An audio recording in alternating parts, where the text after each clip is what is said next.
the Isles of Boreas. It was time to choose. The rebellion was in trouble. Ravens were scouting for the secret rebel base. They needed a game changer. Pieces of the Sky Ripper had surfaced. Or so a scholar in the mountains had told him. Surely the weapon that banished the lost gods could defeat the Emperor. Also, a temple had risen out of empty desert. The Emperor had brought the Sky Ripper pieces up out of ancient burial by his obscene rituals. Could this be where the Iblis Stone was hidden? Someone better get it before he does, thought Renato. And also, his old friend Lupino needed rescuing.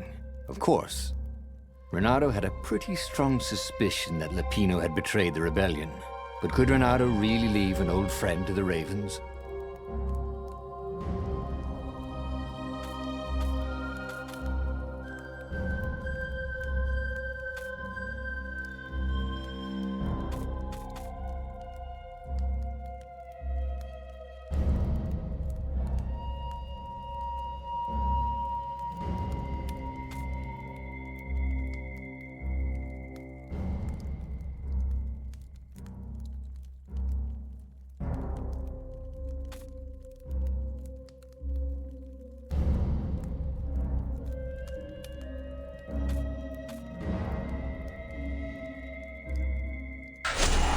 The island was windswept desert. No one went there except ostriches and ostrich hunters. The Iblis Stone. It sounded ominous. It sounded powerful. If the Emperor was searching for it, it must be dangerous. And so, Bernardo went ostrich hunting.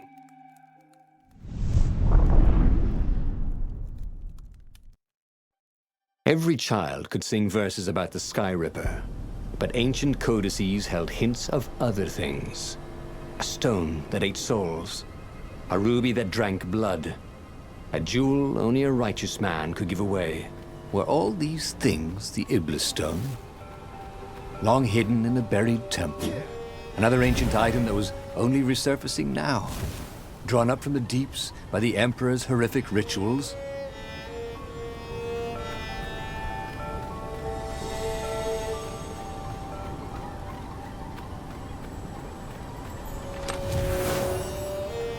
I wonder what I could make with all these sword crafting materials, thought Renato.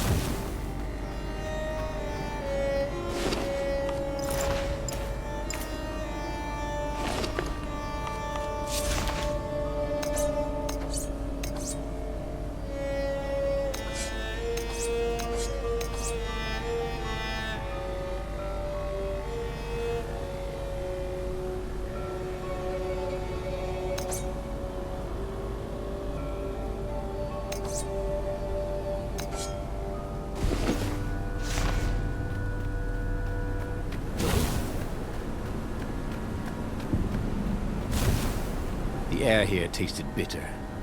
The steps were too tall for a person. The entire place felt restless, like it had been vexed to nightmare under the dust, waiting for its hour to come around at last.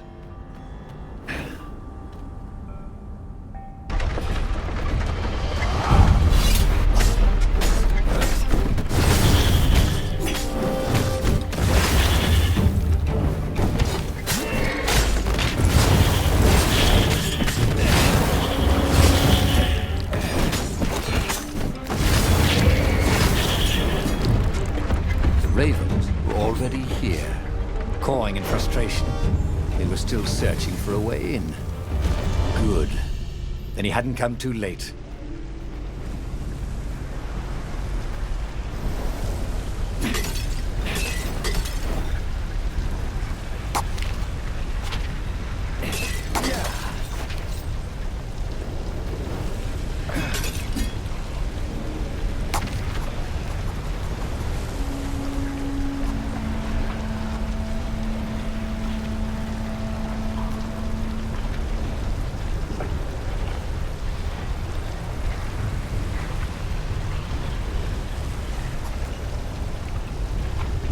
missed his old skills. He welcomed them back like he was at a reunion.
It wasn't his fault.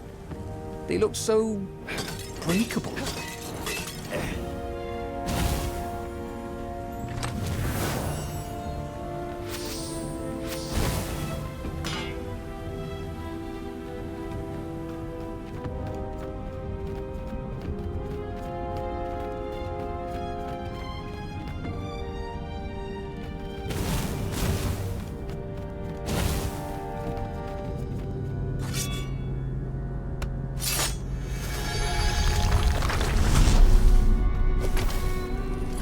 Energy spheres.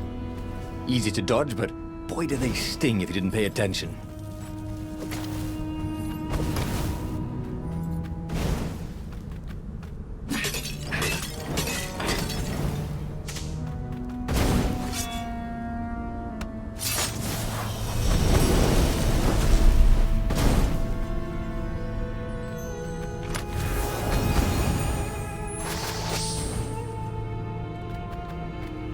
He wished there were more pylons he could use the hook on. They really needed to construct additional pylons.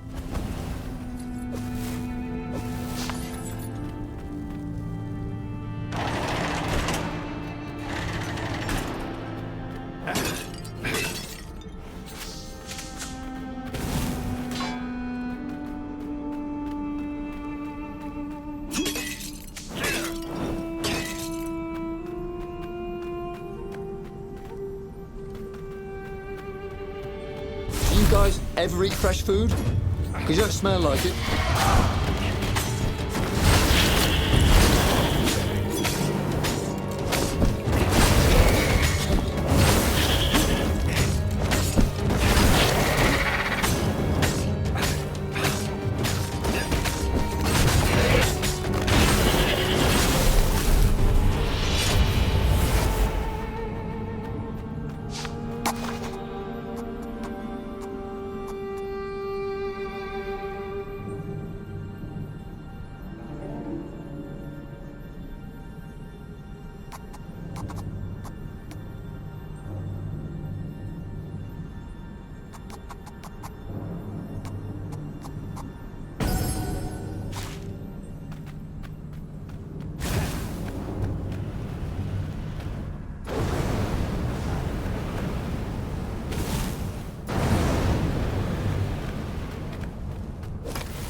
The Ravens at least could not get past this point.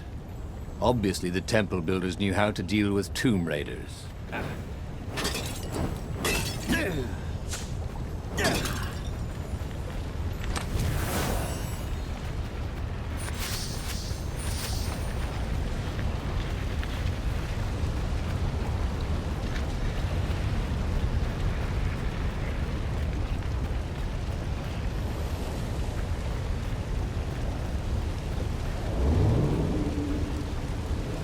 There were stickers all over the platform for really hot lady foxes, with pictures and addresses and everything.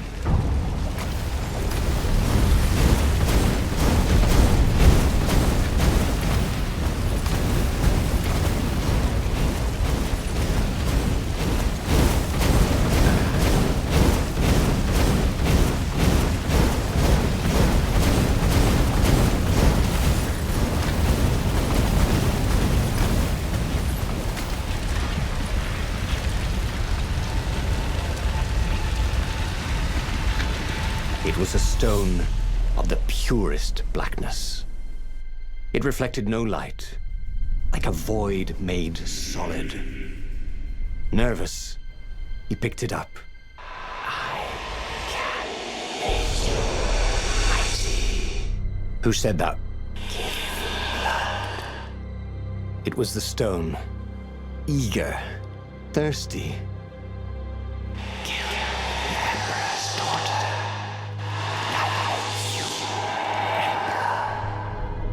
That seemed tempting and terribly wrong. Zenobia was the Emperor's greatest general and a potent witch. But they had been close once, and Ritorno wasn't sure he really wanted to be Emperor. Why not capture the core of Sky Ripper instead? It was the eye of a lost god torn out by the transcendent Emperor to power his greatest weapon. Not the core, said the stone anxiously.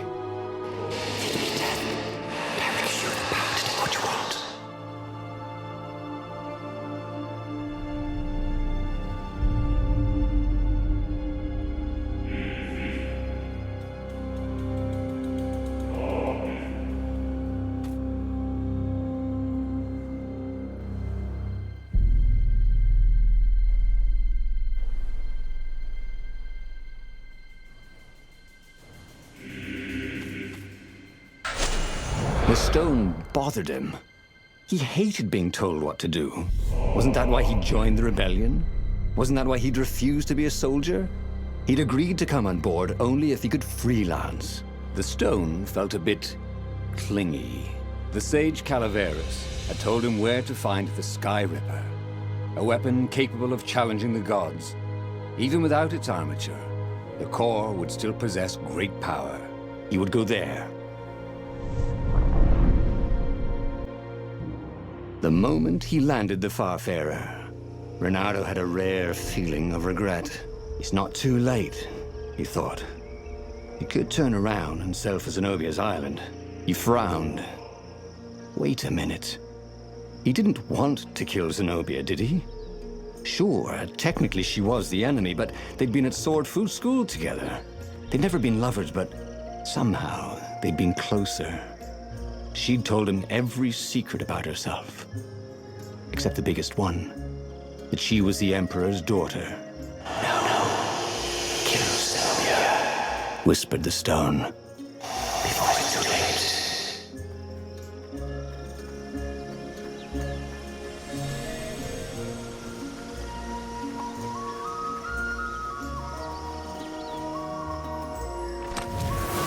Ooh, sparkly, thought Ritorno.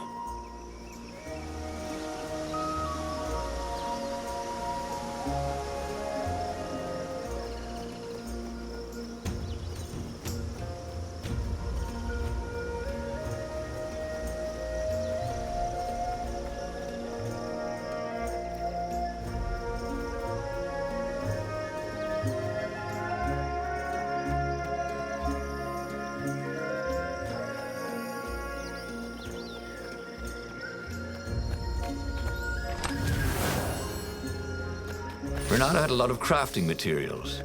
Now all he needed was a crafting bench.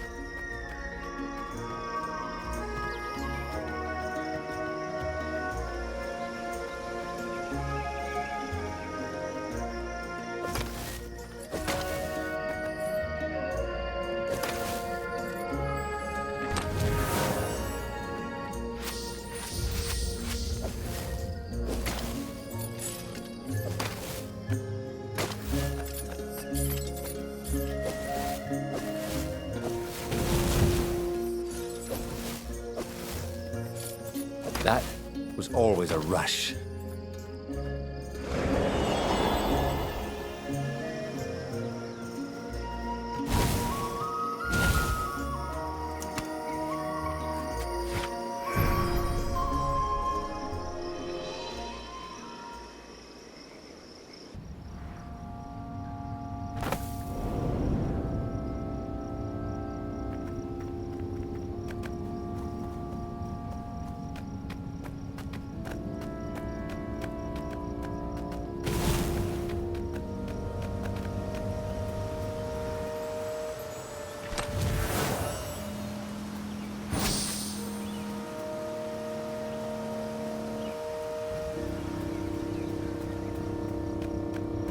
There was something sour in the air. Like the earth had ruptured over something that had been fermenting for a very long time.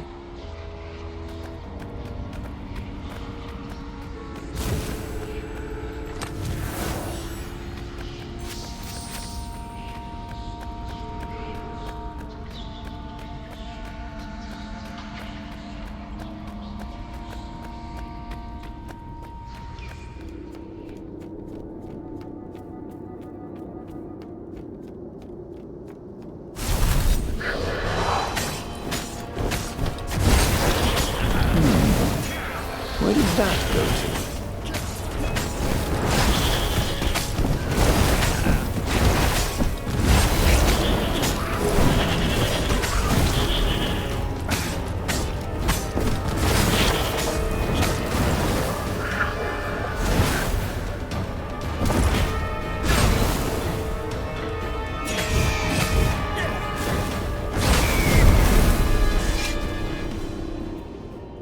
The stone hadn't lied about what it could do for him.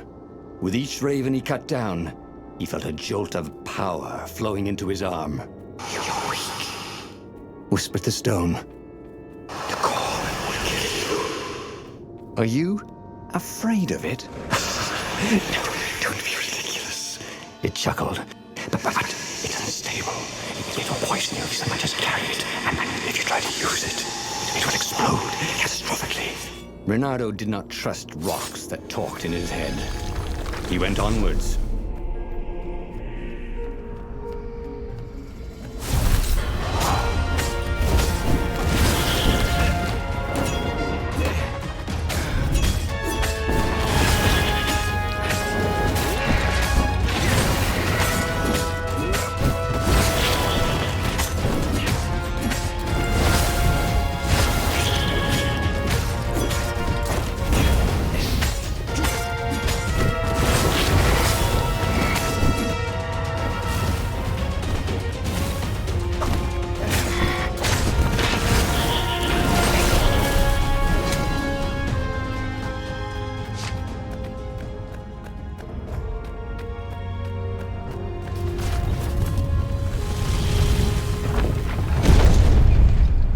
As he approached the core, the stone became hysterical.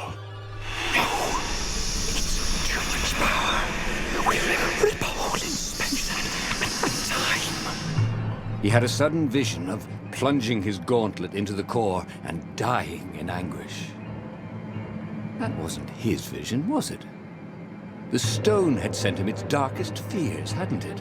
He had a sudden impulse to do exactly that. He raised his right fist and plunged it into the core. There was a rush of light. He thought he could hear the stone screaming. And then he passed out. When Reynardo came to, the core was gone. But the Iblis stone was no longer black, but glowing with a blue light. And it was silent. "I can't hear you," he sang out, and "You?" It didn't answer. "Ha!" he said. He had defeated the demonic gem with the power of his mind. He felt invincible. It was time to attack the Imperial outpost on the Nexus. Take the battle to the enemy. But among the huge crystals, there was also an observatory. A wise man would probably ask the scientists exactly what he had first. How wise was he?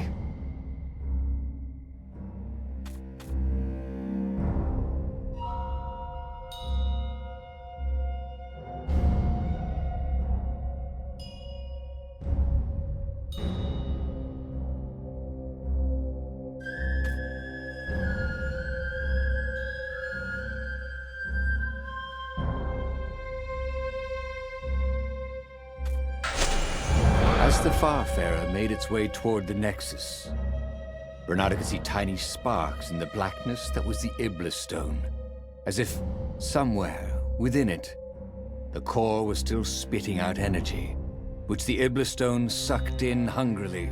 You'd think the stone would want this kind of power, wouldn't it? Thought Reynardo. Well, the scientists would explain it all.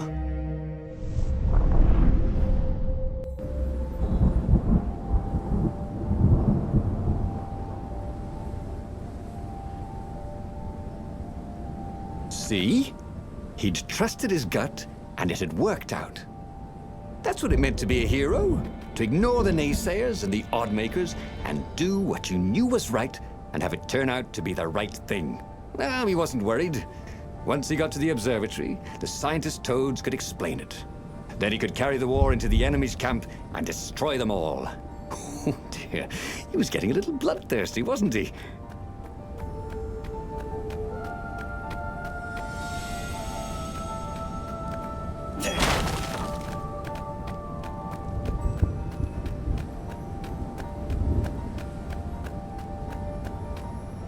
What else could you hook?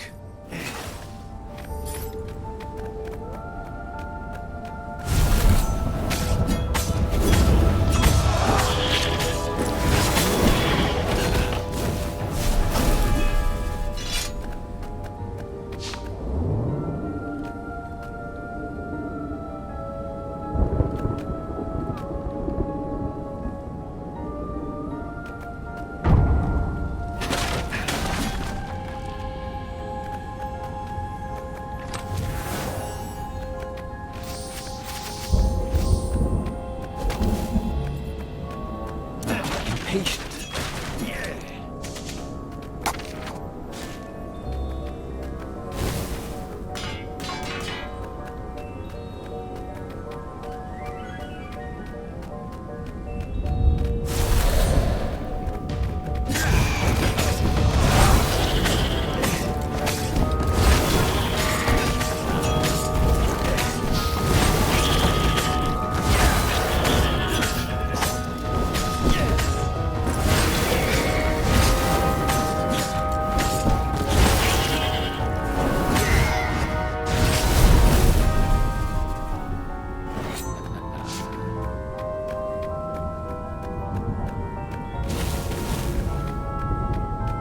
Bernardo had never felt better in his life. Normally, a battle would wear him down and he would need a night's sleep. Now he felt like he could go all night and all day. He felt like people were cheering him on, and he could practically hear their applause as he slew one raven after another.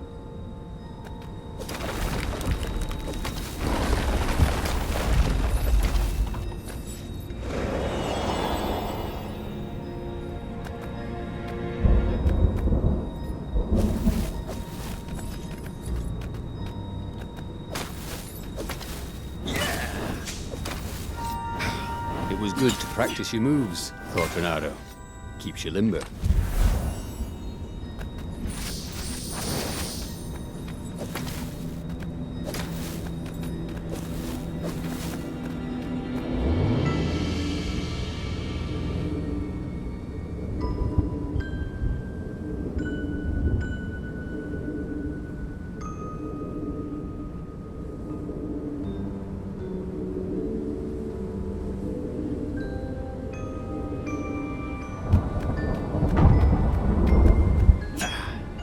To be something useful in these things, didn't there? The Imperial fleet was closing in on the rebels, forcing them to come out and fight. Bernardo was itching to bring the fight to the enemy. He had to remind himself not to be too reckless.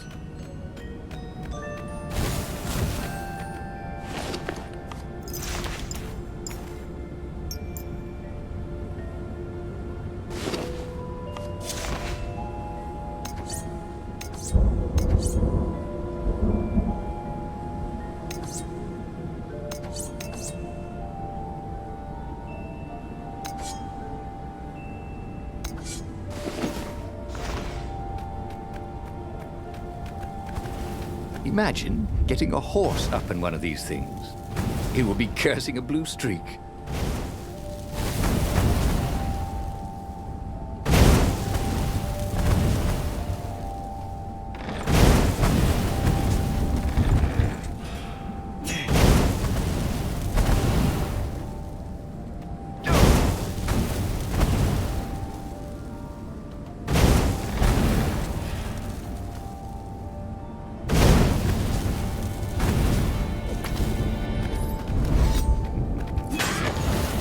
Some people were just liable to explode if you upset them.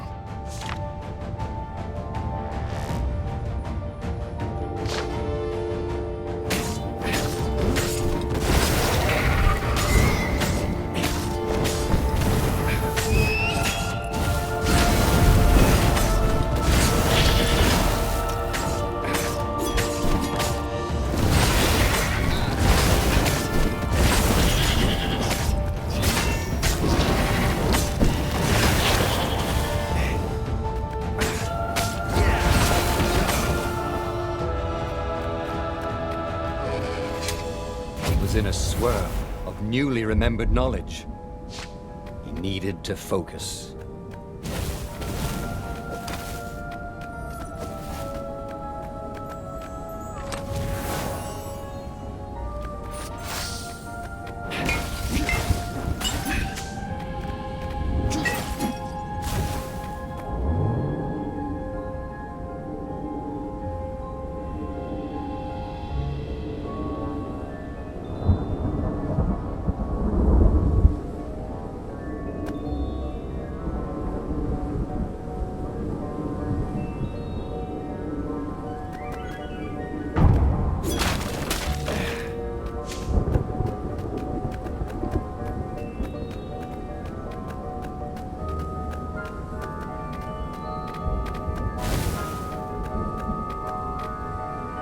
The toads at the observatory measured the stone with their occult devices. I fed it the core of Sky Ripper, explained Renato.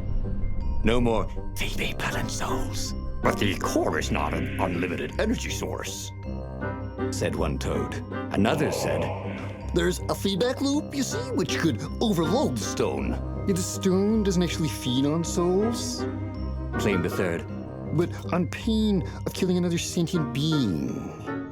If you can truly be at peace with yourself, it would not overload. This was all very confusing. At peace? Yes, the mountains were peaceful and quiet, but he now had the power to turn the tides.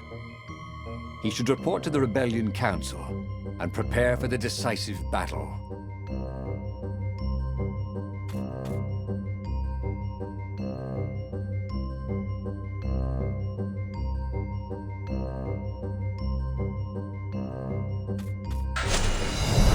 Thing he understood from all the toad arguments.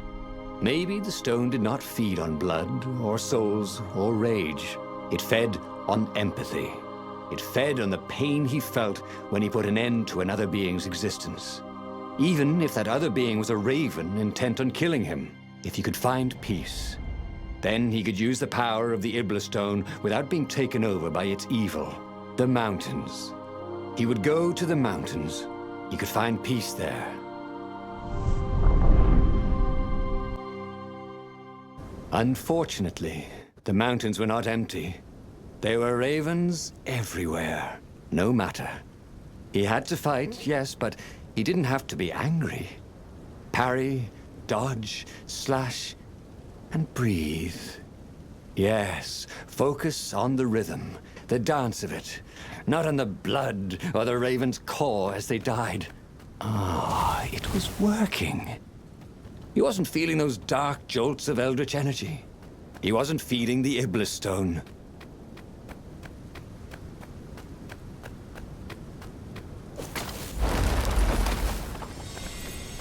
Once you try it, you're hooked.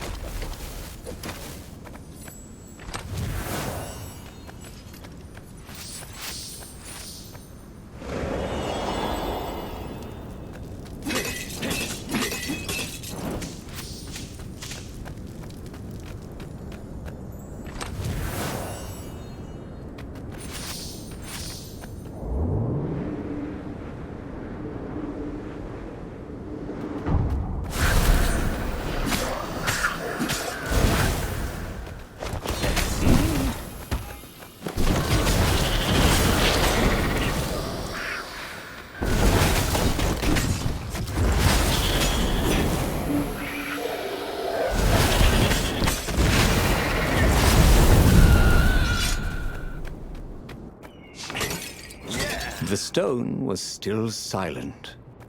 His mind was his own, and his heart, too. He bore them no ill will, these ravens. They were doing their job. They were expressing their nature. Dance, whirl, parry, jab, and breathe. It was all so simple, wasn't it? But something was missing. He didn't feel truly at peace. Wait. Wasn't this near a Calavera slip? The sage would help him figure it all out.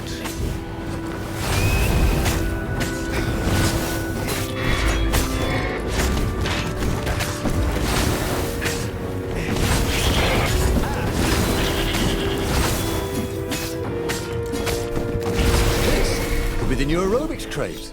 Am I right?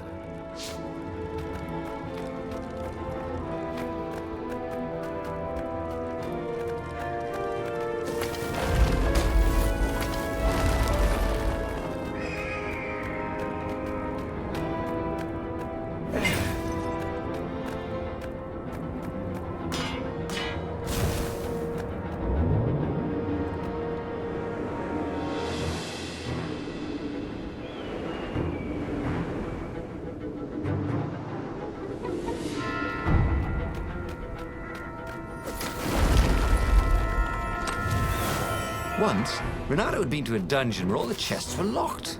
It was awful.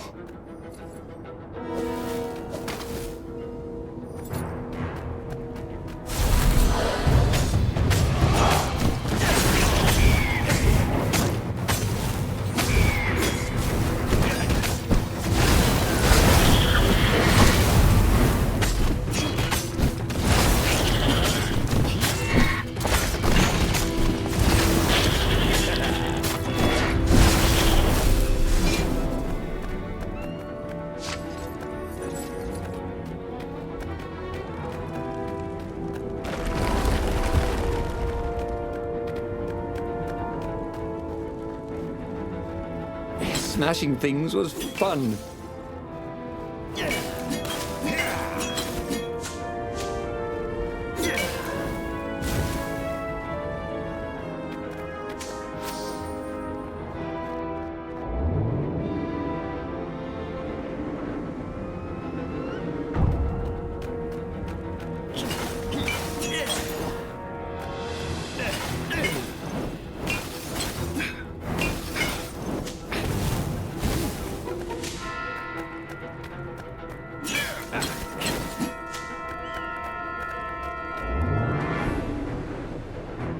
Renato wondered what would happen if he jumped. Would he be rescued by an emergency platform?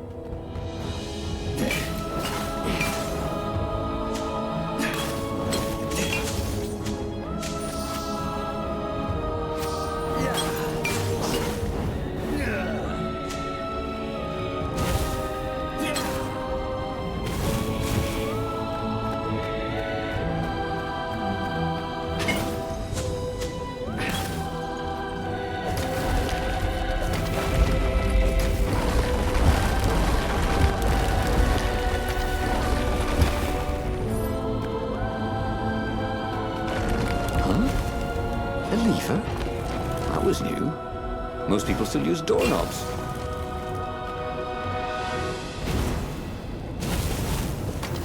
The Iblis Stone, silenced by the Sky Ripper's core, had given Renato enough power to challenge the Imperial fleet. But what Renato was seeking was inner peace. The rebellion was on the verge of extinction, but it would have to wait.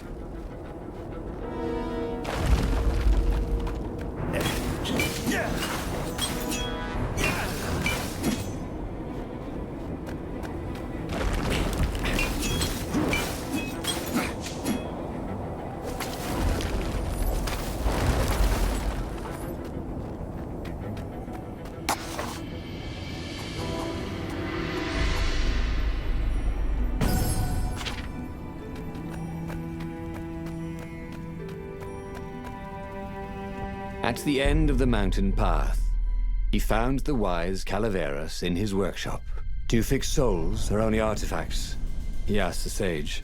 "Does your soul need fixing?"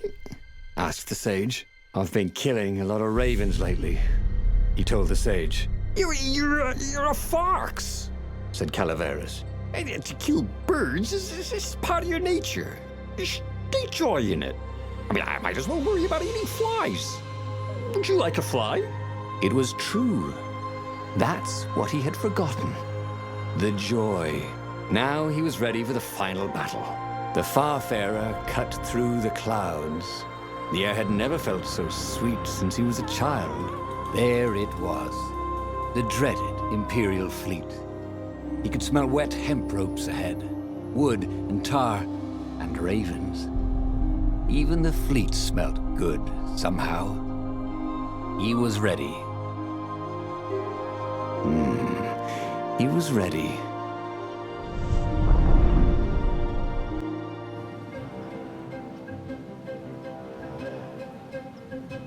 Renato had it all squared away in his head. He would kill the Emperor. Isengrim III had begun well, but he had gone mad. He was trying to invoke the lost gods by means of dark, blasphemous rituals. That was a secret. But the victims had spoken to Renato. The ghosts had spoken. No. No anger. Renato could not afford anger. It was empowering the crystal in his sword. That made him stronger, but it clouded his mind. He would not be a hero. A hero strives. Renato would just be one with everything. The Emperor would die, and the wheel would turn, and all would be restored without rancor, without sorrow, without pain.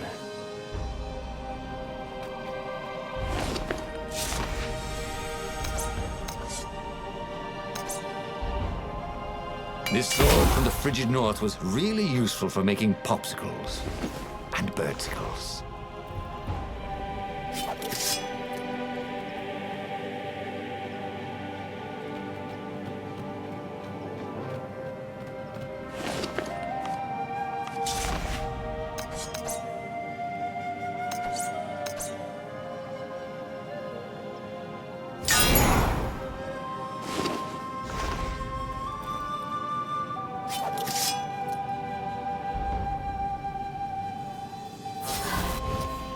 Sharp? Check. Pointy? Check. Flexible? Check. What else do you need in a sword?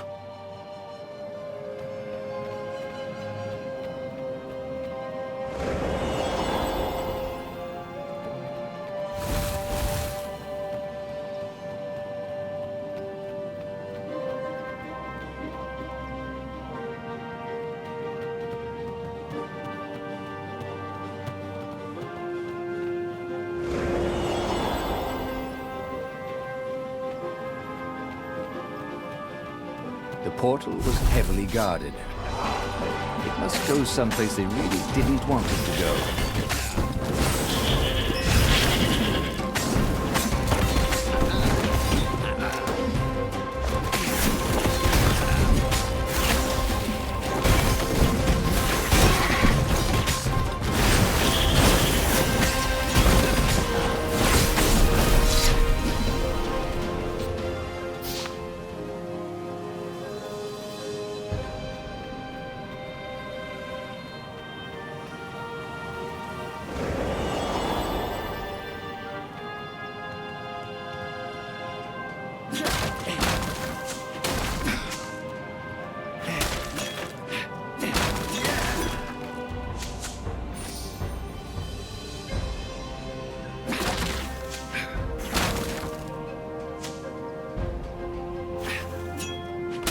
Well, they really needed to redecorate anyway.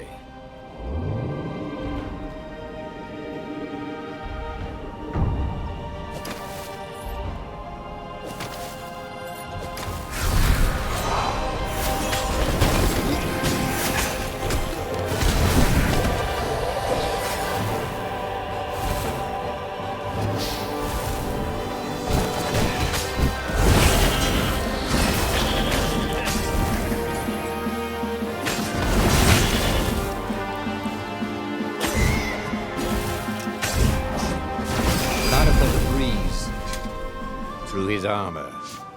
Oh dear, that wasn't good.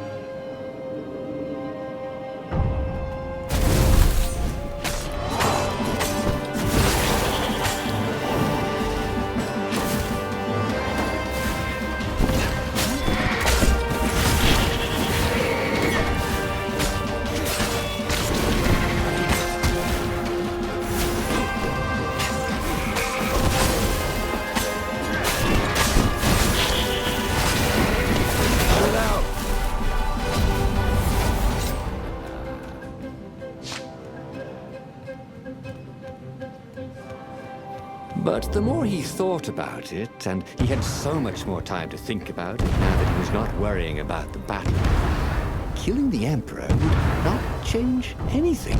Another would take his place. Perhaps Zenobia. Perhaps the Speaker of the Rebel Council, and power would corrupt them too, and death would make grief, and grief would lead to hatred. He must lead by example.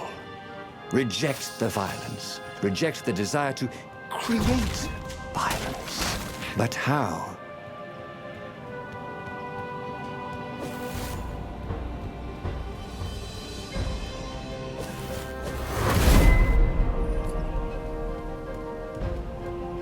What was really fun was hooking yourself onto a moving ship.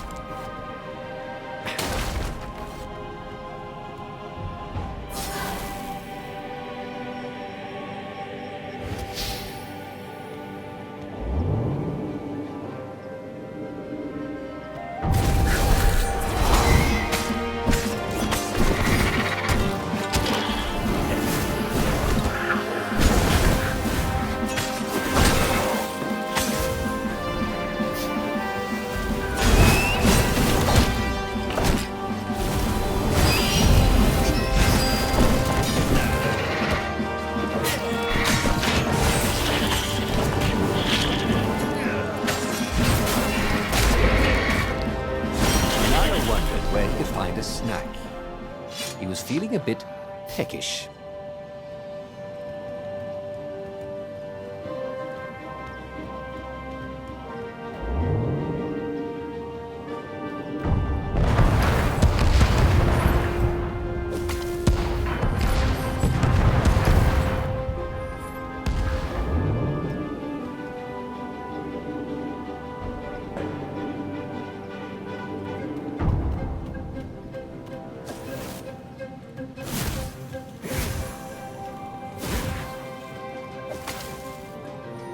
Soon he'd confront the Emperor.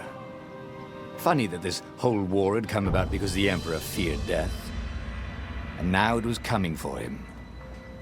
There was some sort of lesson there, wasn't there?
Finally, he came to the Emperor's ship. The path behind him was strewn with dead ravens. The path to enlightenment. His mistake, he realized, was trying to change the world. The world would spin and the wheel would revolve whether he strove against it or not. What he had to do was nothing. He had attained enlightenment.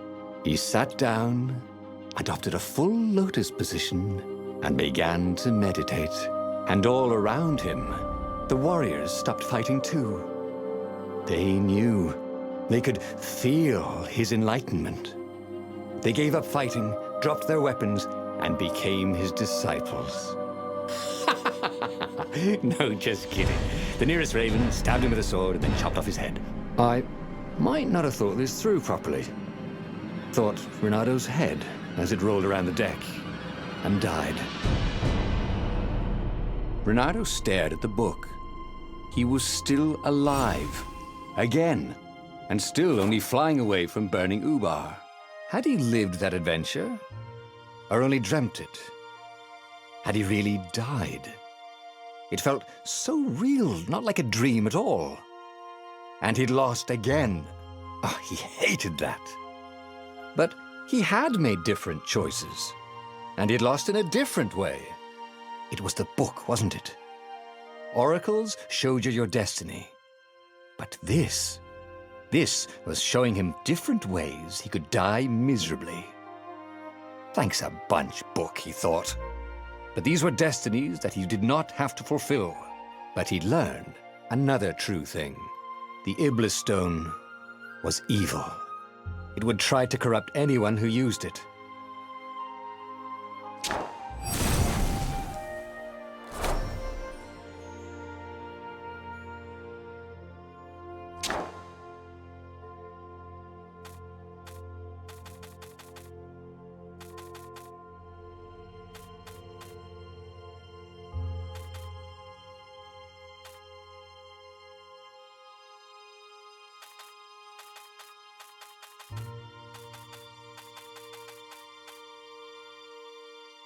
But that meant there must be a destiny where he survived and won, right?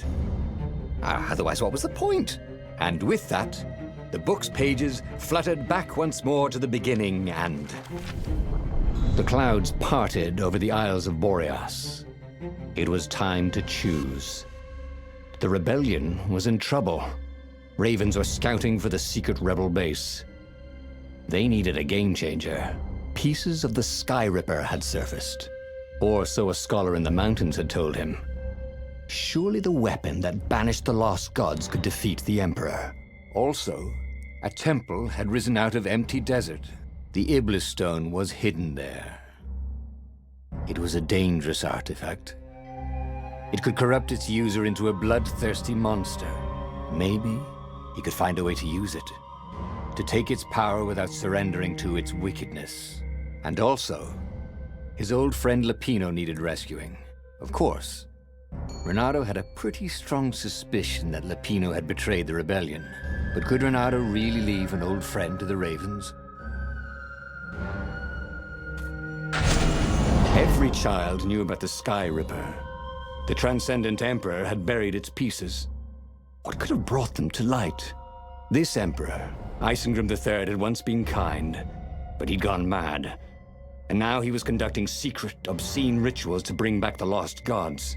Had he, somehow, summoned the long-lost components of the legendary weapon out of the deep places of the earth? It was more than Renato could fathom. But if he could find a legendary weapon, he would use it.